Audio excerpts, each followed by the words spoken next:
We have another important responsibility today, that is about statement by Minister Sri Amit Shah to make a statement regarding an avalanche in Chamoli district of Uttarakhand. Chamoli district of Uttarakhand.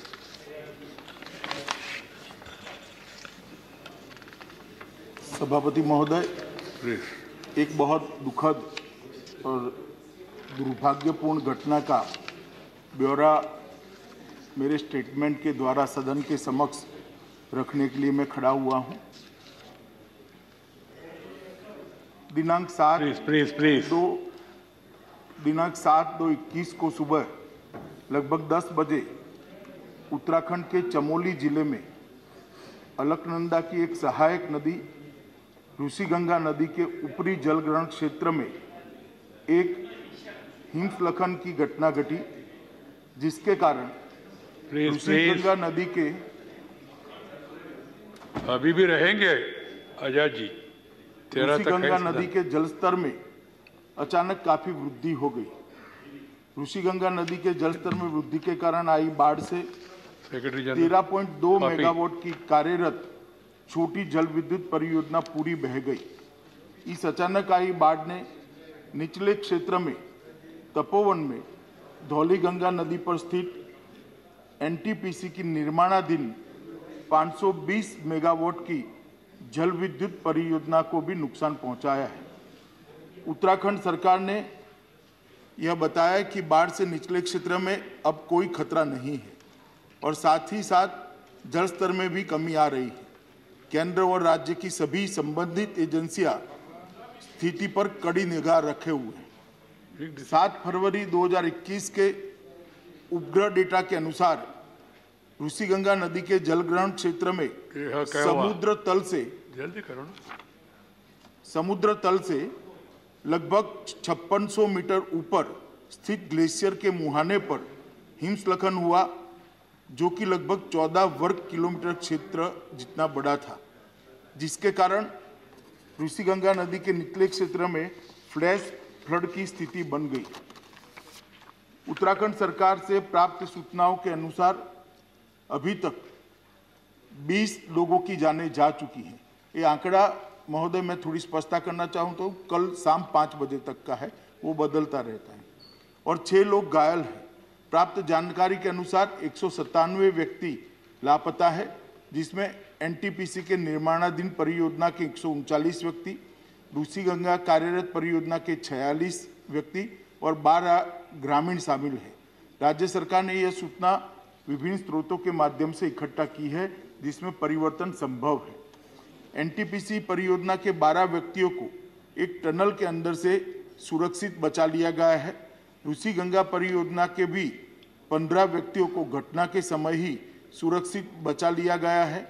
NTPC परियोजना की एक दूसरी tunnel में लगभग अंदाजन 25 से 35 लोग फंसे होने का अनुमान लगाया जा रहा है। इस टनल में फंसे हुए लोगों को सुरक्षित निकालने हेतु बचाव अभियान युद्ध स्तर पर जारी है।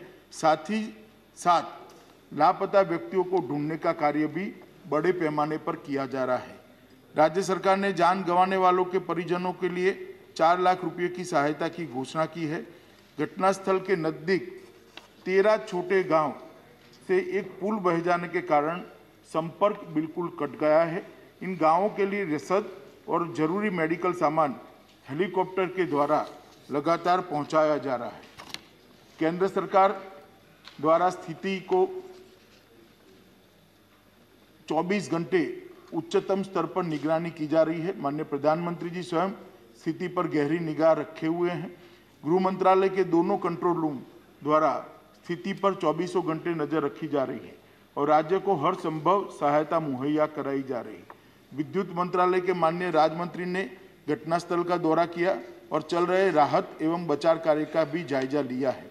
आईटीबीपी ने अपना कंट्रोल रूम वहां स्थापित कर लिया है और उनके 450 जवान सभी जरूरी साजो सामान के साथ घटनास्थल पर राहत और बचाव अभियान में लगे हुए हैं।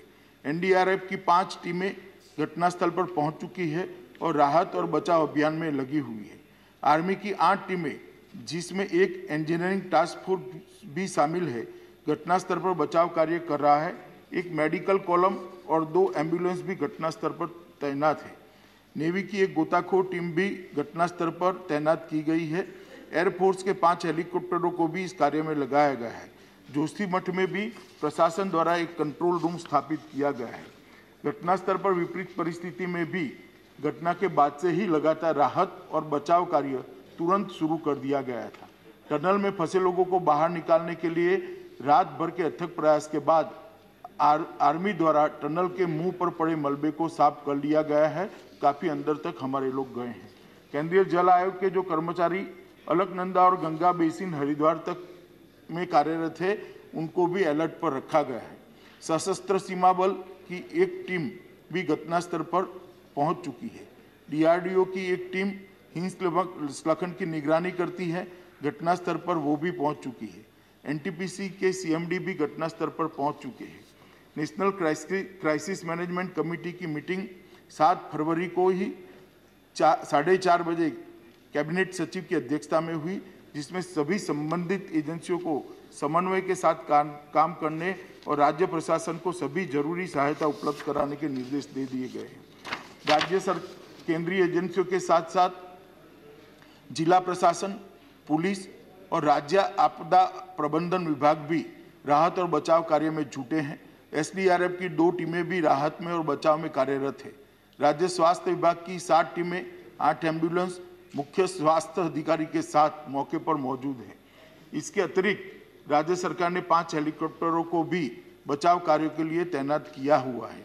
घटना के बाद सभी जगह बिजली की बहाली लगभग कर दी गई है। बीआरओ और राज्य पीडब्ल्यूडी द्वारा 5 पूर्ण रूप से टूटे हुए पुलों की मरम्मत शुरू की जा चुकी है। मैं यहाँ ये भी बताना चाहूँगा कि वित्त वर्ष 2021 में राज्य आपदा जोखिम प्रबंधन कोष एसडीआरएमएफ से लगभग 1041 करोड़ रुपये उत्तराखंड के लिए आवंटित किए गए हैं, जिसमें केंद्रीय की प्रथम किस्त ऑलरेडी 468 करोड़ रुपये की राशि राज्य को जारी की जा चुकी है। मैं सदन को केंद्र सरकार की ओर से यह आश्वस्त करना चाहता हूं कि राहत और बचाव कार्य के लिए सभी संभव उपाय राज्य सरकार के साथ समन्वय के साथ किए जा रहे हैं और जो भी आवश्यक कदम उठाना जरूरी है वो उठाए जा रहे हैं। और मैं सभी मृतकों के लिए अपनी ओर से, सदन की ओर से श्रद्धांजलि व्यक्त कर समाप्त। I request all the members to raise and stand in silence in memory of those departed.